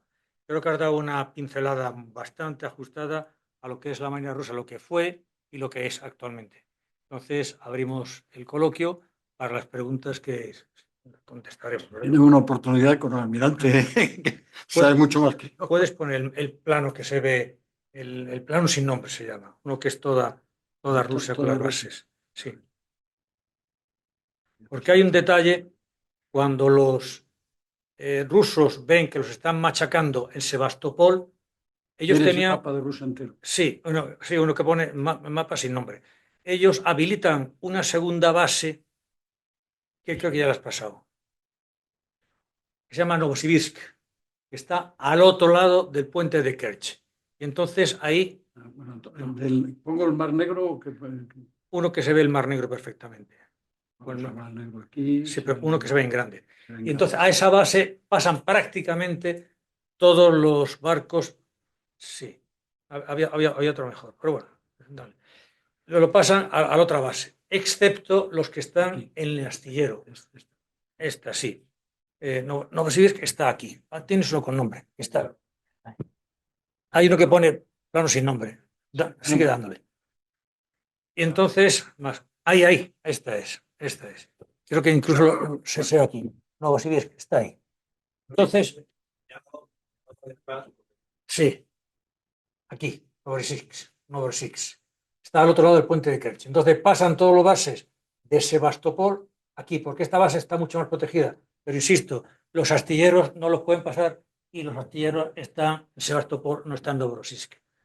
¿Qué ocurre? Que el único submarino que le han hundido, porque han hundido o han destrozado en 24 barcos de la flota del Mar Negro, que es prácticamente, como has dicho tú, un 30%. Pero solo han hundido o se han cargado un submarino y era uno que estaba en dique seco. Y fue por medio de un misil, por medio de un dron, lo machacaron y tal. Pero los otros 6 submarinos, que son de la clase Varshavianka, que es un submarino que es la clase Kilo mejorado, que lo exporta, que es por lo visto le llaman la muerte negra porque no los oye nadie. Esos 6 siguen estando operativos. Curiosamente, el submarino que se han cargado era un submarino que había estado en Cartagena haciendo ejercicios de salvamento de submarinos y se llama Alrosa. Porque cuando lo que has contado del Kursk, el problema era que el diámetro, la forma de sacar la dotación de un submarino es metes el submarino de salvamento encima de todos los submarinos llevan una escotilla de escape que tiene un diámetro. Pero el diámetro ruso y el diámetro OTAN no coincidían. Entonces hubiera sido complicado, por mucho que hubieran dicho que vengan los noruegos con submarinos a salvarnos, hubiera sido imposible. Ahora ya sí, los nuevos submarinos que construye Rusia ya están de acuerdo con las normas y estándares occidentales. Y los submarinos de la OTAN se pueden acotar, porque el sistema es muy sencillo. Lleva un submarino pequeñito dentro de una profundidad máxima, claro, no puede bajar a 1000 metros, pero hasta 600 metros se puede llegar. Se acopla, entonces se abre la escotilla interior del submarino pequeñito, la escotilla exterior del submarino grande y pasa a dotación y en cada viaje se pueden llevar unas 20 personas. Entonces, en 3 o 4 viajes he liquidado la dotación. Bueno, después de esta pequeña introducción, ¿tenemos alguna pregunta más? Sí. Yo quisiera saber ¿Cuántos submarinos están hundidos nucleares? ¿Cuántos submarinos nucleares han podido perder los rusos? Bueno, los datos que yo tengo, o sea, hasta qué punto se ajustan a la verdad, es que en la Guerra Fría llegaron a tener 170 submarinos nucleares y ahora en Murmansk y ahora hay 34. Se han desguazado muchísimos porque el tema de los submarinos hundidos, desguazados, no desguazados y todo su material nuclear o bien todavía no se ha destruido o bien se ha hundido, ¿no? Y entonces el problema es que estos barcos, con la fatiga del metal, con el tema de, pues con el tiempo, con los engranajes, con el funcionamiento de las turbinas, en primer lugar pierden la condición esencial, no sé si me corregirá el almirante, una cualidad esencial del submarino que es el silencio en inmersión. Es decir, el silencio es fundamental. Y ya estos submarinos ya obsoletos ya adolecían un poco de ese tema, ¿no? Fíjense que cada vez los sistemas son más sofisticados, de hidrófonos, incluso de boyas ancladas para detectar el paso de ruidos. Cada barco tiene su firma, están perfectamente catalogados por su campo magnético, por su masa, por una serie de cuestiones, y son datos que tienen todas las armadas o tratan de obtener, ¿no? Entonces, muchos submarinos, la mayoría, ya han sido desguazados o están a punto. Pero operativos había 34. No. Espera, vamos a ver. Cuando empieza la Guerra Fría, Rusia se da cuenta, que en España no se han dado cuenta todavía, que el barco de guerra por excelencia es el submarino. Porque en un submarino puede hundir un portaaviones no puede hundir un submarino.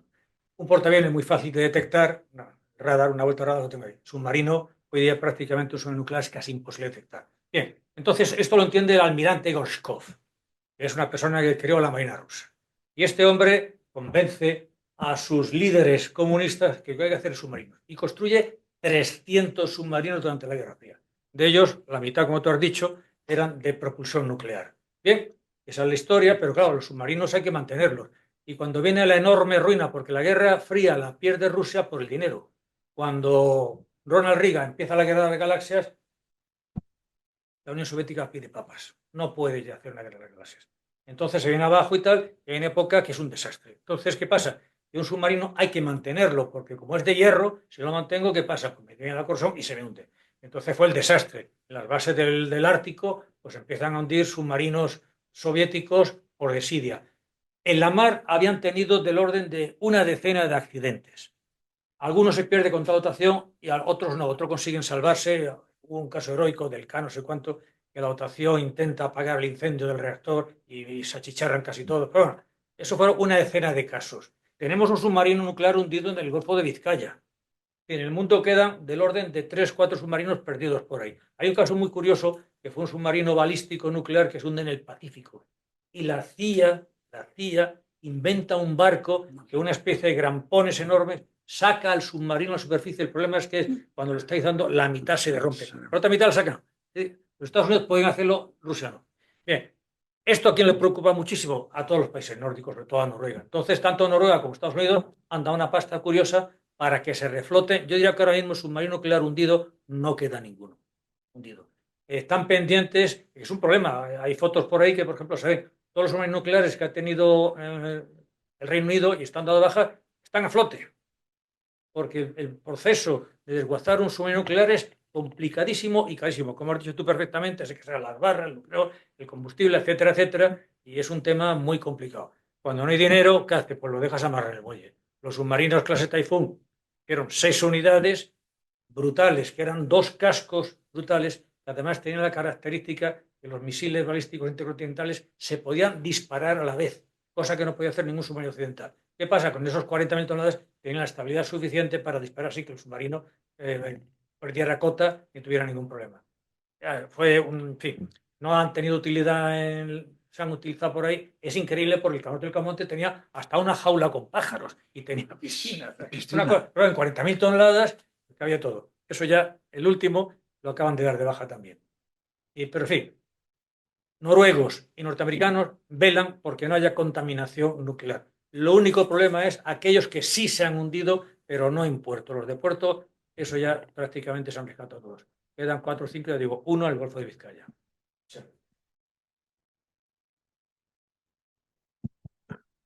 Sí,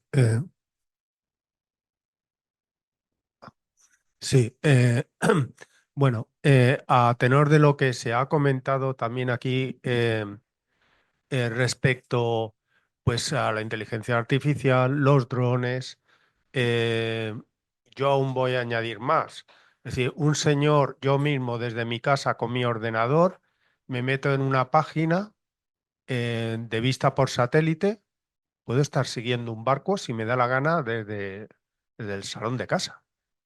Y en tiempo real, y pagando 2 duros. Y entonces todo esto llega a lo siguiente.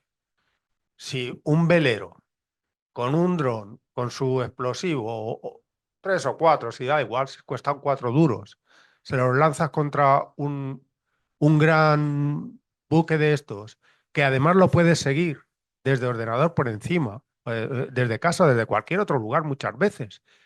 Entonces, estamos ante la desaparición de la flota de superficie realmente y solo van a quedar submarinos.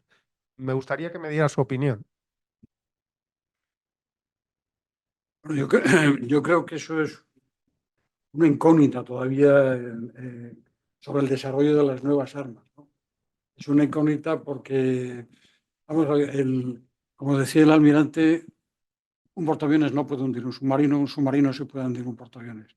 La defensa que puede tener, es decir, yo cuando estaba en el tema de seguridad, y ya lo puedo extrapolar a este tema, un núcleo que hay que proteger, hay que rodearlo de una esfera donde todos los vectores de riesgo, que pueden venir de tridimensionales, tengan su respuesta o su prevención.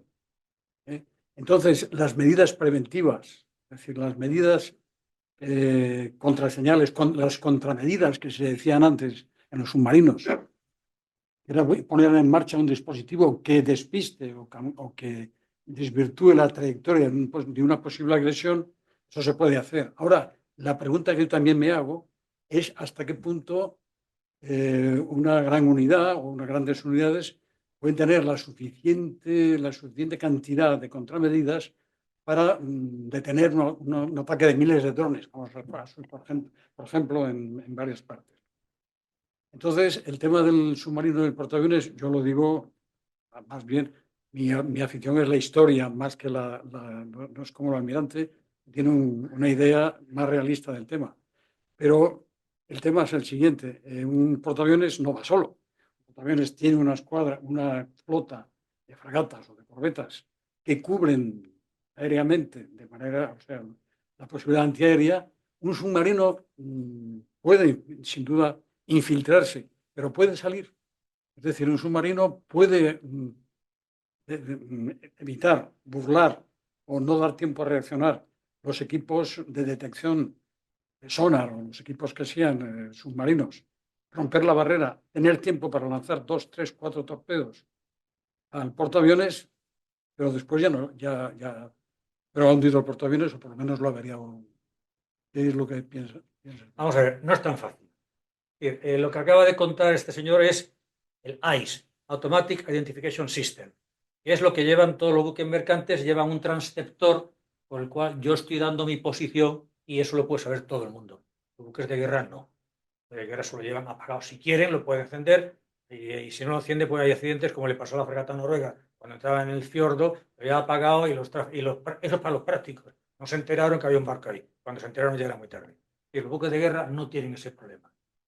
El problema es hoy día que ha cambiado la táctica naval, porque hay misiles supersónicos, con lo cual yo lo digo ahora mismo, los misiles supersónicos que tienen los rusos, no hay defensa en las flotas occidentales. Ningún buque español tiene ninguna defensa contra ese tipo de misiles. Digo español, digo como cualquiera. Entonces yo en el submarino no me hace falta como antiguamente que tenía que ir a cota periscópica, ver el portaaviones y largo el torpedo. No. Es que yo a 150 millas por vía satélite, mi satélite me está diciendo dónde está el barco enemigo. Yo meto los datos en mi sistema de combate, le doy el botón y el misil se va a buscar al portaaviones a 150 millas. A 150 millas ningún sonar tiene ese alcance. El alcance máximo de un sonar es del orden de las 40.000 yardas, 50.000 yardas como mucho. Y no tengo que hacer ninguna indiscreción. Entonces estamos perdidos. Efectivamente, para los drones sí hay defensa. Nos damos cuenta que ahora mismo en la guerra que están teniendo los hutis con los drones no está metido ningún portaaviones porque es una pieza muy valiosa y muy complicada y quien realmente tiene una defensa aérea eficaz son las fragatas y destructores que se están inflando de tirar drones de los hutis. Pero claro, un portaaviones que mide 300 metros de eslora, es como 3 campos de fútbol, pues ¿cuántos sistemas antiaéreos tengo yo que tener ahí? Tendría que tener toda la flota rodeándome. Entonces, no meten, por ejemplo, ningún portaaviones entra, por ejemplo, en el Golfo Pérsico. En los espacios cerrados no se mete ninguno. Igual que los submarinos nucleares no se meten tampoco en vallas cerradas. Yo tengo que proteger mis unidades y la mejor protección es la distancia. Y el mejor ataque son armas de muy largo alcance. Bueno, decía un dato. En la guerra de Siria, las fragatas que estaban en el mar Caspio, que tú has nombrado, atacaban objetivos terrestres, porque una de las posibilidades hoy día de los misiles es que no solo están hechos contra los buques de superficie, no, son misiles de ataque a tierra, por ejemplo, Tomahawk. Tomahawk es el más corriente, es el de lo que lleva todos los barcos de guerra occidentales. En España iba a llevar el submarino nuestro, el 80, pero como ni dinero se han comprado.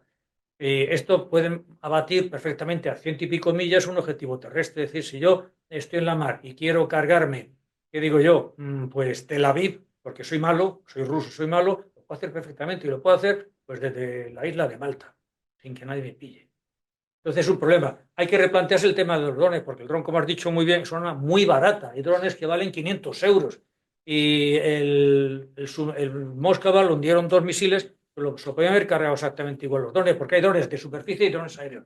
Los drones de superficie, los ucranianos lo han perfeccionado una brutalidad. Sí, yo puedo ver ahora mismo, porque hay por ahí vídeos en YouTube, donde va el ataque perfectamente, porque lleva una cámara que está teniendo los datos y el tío que maneja el dron pues está en mitad de Ucrania. Lo está llevando hasta puerto y cuando llega, ¡pum!, explota y como llevan cargas 200, 300 kilos de TNT, le hace un agujero así grande al barco y el barco se hunde. Entonces eso es muy difícil porque yo tengo que tener un sistema que me alerte. Me hace falta sobre todo tener un sistema de satélites que me estén dando en todo momento la posición del enemigo. Si no tengo esa posición, estoy perdido. Un proyectil de estos, una pregunta. Creo que fueron 2 Neptuno, 2 proyectiles Sí, Neptuno, sí. los que hundieron el Moscova, ¿no? Sí. Que van a una velocidad hipersónica, Sí. 5 veces la Sí. del sonido. Pero el problema no fue la velocidad del misil, el problema era que estaban en las patatas. Este crucero tenía 3 sistemas de defensa contra misiles. Y como estaba a mitad del Mar Negro, pues tranquilo. Y no se dieron cuenta que el Neptuno era un misil de creación propia ucraniana. Y lo fueron desarrollando, y sacaron, y lo largaron, y le cascaron 2.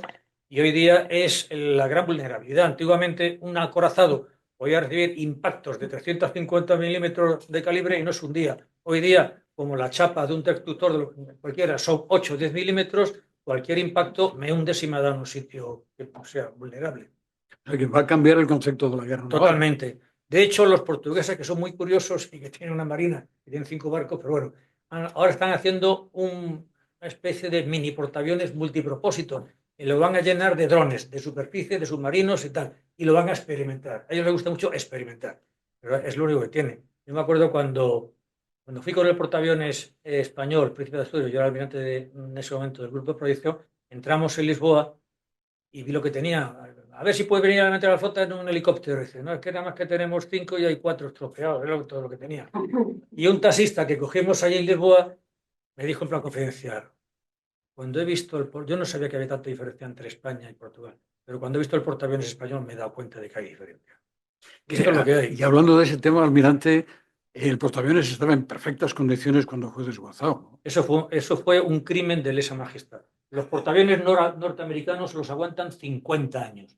Nosotros dimos nuestro bajo con menos de 25, por no tener 500 millones de euros para modernizarlo. Hoy día hacer un portaaviones con el Príncipe de Asturias estaría entre los 4 o 5 mil millones de euros. Y por la décima parte lo dimos de baja. Una pena. Porque el Juan Carlos I no es un portaaviones. Porque un portaaviones, para que puedan despegar los aviones, le hace falta un viento relativo. Porque el Harrier, si yo lo despego vertical, me queda sin combustible. Tiene que despegar con carrera. Pero claro, la carrera necesita un viento mínimo relativo. Si no hay nada de viento, porque estoy en Calmachicha, en el Mediterráneo, pues si el barco me tiene que dar velocidad. El Príncipe de Asturias daba más de 25 nudos. 25 nudos podía despegar.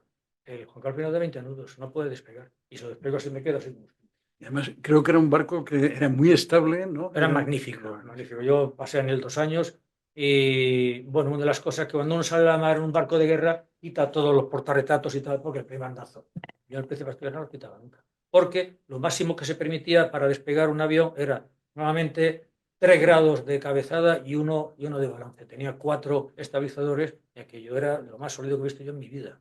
Era un barco magnífico. Se dio de baja porque yo soy de la Gema y voy a ver al ministro y digo, ministro, o me arreglas el barco o yo dimito. ¿Por qué? Por ese momento en España teníamos el presupuesto para los 3 ejércitos, era 0,9% del PIB. Ahora estamos luchando por el 2%, señor mío. Es que llevamos 20 años de atraso en armamento. Y no quiere decir lo que hay de municionamiento que tenemos que nos permitiría un conflicto victorioso con Andorra y poco más. Y esto juro no me lo he dicho nunca. Venga, más preguntas. ¿Es razonable concluir que la armada rusa está muy por debajo de la china y la norteamericana? Esa es la conferencia que viene, pero bueno. No sé si estará por debajo, pero lo que va a estar enseguida es por debajo. Porque los chinos tienen una capacidad tecnológica, lo han demostrado, extraordinaria. Y no solamente en el campo naval, en tal, se ha visto, aparte del factor propagandístico que puedan tener o lo que sea, pero están a toda velocidad, ¿eh? Y sobre todo en el tema electrónico. Yo pienso que, no sé qué pensará el almirante, pero yo creo que llegará un momento que la flota china supera a la rusa. Esta mañana yo he leído un artículo en el que dice la capacidad de los astilleros. La mayor capacidad de astillero de todo el mundo la tiene China con 33 millones de toneladas de construcción anual. ¿En cuánto están los Estados Unidos? 66.000. Es decir, está 500 veces por debajo de China. China ahora mismo va a por una flota de 1.000 barcos de guerra. Los Estados Unidos están luchando por tener 275 y no lo consigue porque hace 5 y tiene que desguazar 5. Y la capacidad electrónica, pero bueno, si es que ¿quién hace los mejores coches eléctricos del mundo? Los chinos, que aquí le hemos tenido que poner unos aranceles porque no se vende un coche europeo. ¿Dónde se hacen los iPhone? Teóricamente el mejor teléfono del mundo. Se hace en China. Es que todo se hace en China. Claro, hay 1.500 millones de chinos, lo digo siempre, y ninguno es tonto. Entonces, aquí nos hemos descuidado y China lo que se ha dado cuenta es que ellos tienen un ejército de 2 millones de personas. Pero si un solo soldado chino pisa la frontera de un país de la OTAN, tenemos una guerra mundial. Sin embargo, yo puedo tener submarinos nucleares metidos en aguas de todo el mundo sin que nadie se entere. Número de barcos de guerra. Los Estados Unidos tienen 70 submarinos nucleares, nada más que tienen submarinos nucleares. Rusia tiene del orden de 50 submarinos, de los cuales solamente mitad y mitad son nucleares convencionales. China ahora mismo tiene muy poquitos submarinos nucleares, tiene, bueno, poquito, ya lo quisiera yo, tiene 10 de ataque y tiene 4 o 5 de balísticos. Pero tiene barcos de guerra para repartir. Ahora mismo le está tomando el pelo a Taiwán, porque ha sacado sus 3 portaaviones, que ya tiene 3 portaaviones, dando vueltas a la isla, a mosquear a los taiwaneses. ¿Y qué va a hacer Taiwán? Bueno, Taiwán ha hecho una cosa que ya quisiera yo también. Taiwán no tenía ninguna tradición en construir submarinos. Entonces tenía 2 de la Segunda Guerra Mundial, que tienen 70 años, perfectamente mantenidos para ejercicio, y 2 que le habían hecho los holandeses de la clase Walrus.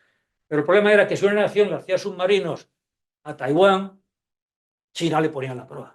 Y a ver quién puede funcionar sin la ayuda de China. Te cuento, cuando aquel portacontenedores atravesó el canal de Suez, en el mercadillo de Cabo Palos no había bragas para señora, con eso digo todo. La influencia del mercado mundial. Bien, pues a partir de ese momento los taiwaneses se pusieron a pensar, le pidieron ayuda a España, Navantia dijo que sí, pero luego vino el gobierno Zapatero y dijo que no. Entonces los americanos de Bush dijeron que sí, y entre unos y otros han votado ya Superior Submarino y lo tienen operativo el año que viene. Lo han hecho en 4 años y el 5.º año está operativo. Y van a hacer 7 más. Se han dado cuenta de que ellos, ¿para qué quieren una flota de grandes superficies si el enemigo es el chino y la forma de hundir al chino es con muchos submarinos? Pero lo que digo es increíble. Nosotros llevamos 20 años, el proyecto es 80, que me da esta vergüenza decirlo, y seguimos mirando la perdiz, porque no está operativo, ¿eh? Todavía han hecho todas las pruebas, etcétera, etcétera, y eso sí ha costado el doble. Más cosas.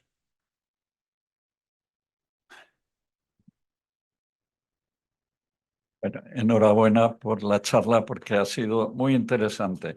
Mi pregunta se remonta a la Guerra Fría. Toda esa flota, tanto de superficie como submarino, que creó la Unión Soviética, ¿estaba en realidad a la altura de la tecnología occidental, es decir, de las marinas occidentales? Yo tengo la impresión de que no es así, de que no podía estar a la altura. Tuve una experiencia en un barco mercante que tuve el mando construido precisamente en Gerson, en los años 80. Pertenecía a un armador griego y lo fletó mi compañía, la transatlántica. Aquello era un auténtico desastre, tecnológicamente, imposible de explotar comercialmente en comparación con los barcos mercantes occidentales. De ahí mi pregunta. Gracias. Sí, perdón, me parece que apunté el tema, lo importante que es el control de calidad en una fabricación industrial, que es de lo que carecía siempre Rusia. Yo recuerdo también, yo estuve en los barcos del estrecho y había una serie de tractores rusos que llevaba el barco al ferry, que era el Victoria, para Marruecos y tal, y se quejaban los marroquíes de que aquello no funcionaba. Es decir, tiene esa fama de tener muy buenos ingenieros, mucha imaginación en el proyecto, pero muy mala ejecución de obra. Eso era, al menos la tónica general, la fama que tenía Rusia. Ahora una pregunta mía olvidante. Ahí hemos hablado de la flota china y la japonesa. La japonesa es como el Lexus. O sea, el Lexus, que es el mejor coche que existe, la flota japonesa es exactamente igual. Ellos construyen los submarinos de 10 en 10, con lo cual siempre tienen series y tienen, pues, yo creo que ahora mismo es la tercera flota del mundo. Es superior incluso a la británica en capacidad. Tienen 50 destructores, 20 submarinos, etcétera, etcétera. Lo único que no tienen submarinos nucleares por problemas políticos. Pues quizás los tendrían. Estos, y lo acabo de decir en un artículo que mandó la revista Marina y lo mandó también a la revista, es que cuando aquí se empezó con el problema de la propulsión independiente del aire, que era el submarino nuclear barato, es decir, un medio que me permita estar mucho tiempo en inmersión sin tener que dar snorkel cuando me pueden detectar porque hago ruido con un diésel arrancado, pero al mismo tiempo tengo que tener algo que me cargue la batería y pueda estar no solo 4 o 5 horas, sino puede estar 10, 15 días. Bien, entonces aquí se ha hecho un sistema que no sé si funcionará porque lo ha hecho una empresa con todo mi respeto, al automóvil en Valladolid, que queda un poco cerca o un poco lejos del mar, pero ahí está. Y entonces había un sistema que yo recomendé como jefe de flotilla de submarinos, que era el sistema Stirling. El Stirling es un motor de combustión externa que lo que hace es que a la exhaustación le meto oxígeno y me entra en la admisión otra vez. O sea, una especie de circuito continuo. Y funciona. Me dijeron, hombre, el ruido y tal. Yo fui hasta Motala y dije que me arranquen Motala y más, hice un crucero por ahí para verlo, flotilla. Que me arranque el sistema. Entonces puse una botella de agua encima, porque es un módulo como este y da 75 kilovatios. Si quiero 300, pongo 4 módulos, no hay ningún problema. Póngase encima y como está la mesa, ni vibraba. Coño, tal. Había pasado antes por Holanda viendo el sistema de circuito cerrado de diésel. Venga, me lo arranque. No arranca. Hago la mar y tal. Los tíos, los holandeses habían comprado un submarino dado de baja y habían metido el sistema este. Que me lo arranque. Arranca. A la tercera dije, ya lo he visto. Me fui luego a Kiel, a ver el sistema de hidrógeno de las células de combustible de los alemanes. Yo vi aquello y lo vi complicadísimo. Y es que en la guerra, ¿cuál es el mejor fusil que hay de guerra? El Kalashnikov. Sencillísimo, se hizo en el año 47 y hasta ahora se han hecho millones. No da ningún problema. Los americanos en Vietnam, los M16 se lo atascaban con el barro y calentó disparaban. Hubo un carro ruso que lo sacaron después de la guerra mundial, ya 10 años enterrado, le metieron gasolina y arrancaba. ¿Por qué? Porque son sistemas sólidos robustos. Entonces, yo veía que el sistema alemán tenía que tener ingenieros electricistas a bordo del submarino, porque estoy sacando unos tanques por fuera que lo que tienen son hidruros, es decir, el hidruro mezclado con el hidrógeno mezclado con agua para que sea explosivo. Luego lo estoy metiendo en el submarino y ahí estoy sacando amperios. El problema es que meter hidrógeno en un submarino, tenemos el Kursk que explotó por tener hidrógeno de un torpedo. Tenemos el San Juan que se hundió porque hubo acumulación de hidrógeno en una batería. Y eso no entendía. Y cuando vi el sueco lleva 30 años funcionando, dije, este es el mío. Y aquí dije, el mejor es el Stirling. Pues no, que lo hagan aquí en España, que inventemos. Bueno, los japoneses y los rusos llevan el Stirling. Y los japoneses, después de hacer 10 submarinos de la clase Yusho con Stirling, de repente el agema japonés dice, hemos dejado el Stirling, nos hemos pasado a la batería de litio. Me dice, sí, es que se aguanta el mismo tiempo. O sea, una batería de litio es prácticamente eterna. Entonces, si puede estar 15 días a la mar, lo único que necesita es quitar la batería de ácido sulfúrico, las tiro a otro sitio y le meto las de litio. Puedo estar 15 días, no tengo el peligro de hidrógeno, no tengo ningún tipo de complicación tecnológica y tengo amperios ahí. Es lo que están haciendo. Yo eso lo he escrito y entonces, ¿qué pasa? Cuando se presentan a Avantia, a Holanda y ofrece el submarino 80, le ofrecen los submarinos con baterías de litio. Le dije a la gema, si lo queremos exportar con baterías de litio, ¿por qué no hacemos el español con baterías de litio? No, es que es una decisión. Coño, a ti te pagan por tomar decisiones, no por estar ahí. Los franceses están ahora en el sistema, vamos, el concurso pro India. ¿Qué han ofertado los franceses? Han ofertado el nuevo Scorpion con baterías de litio. Los coreanos, ¿qué están haciendo? Están haciendo el submarino 214, porque ahora no tienen 20 y tantos submarinos. Empezaron con el 209 alemán, se pasaron al 214 y ahora hacen el 214 con batería de litio. Todo el mundo con batería de litio. Entonces, este es un proyecto que se inició en el año 2004, en marzo. Han pasado 21 años. ¿Es que alguien puede tener un ordenador, un teléfono de hace 21 años? Pues un año tampoco. Entonces, ha evolucionado, pero soy la voz que clama en el desierto. Muchísimas gracias, yo creo. Felicitamos de nuevo. No, felicitamos a ti también.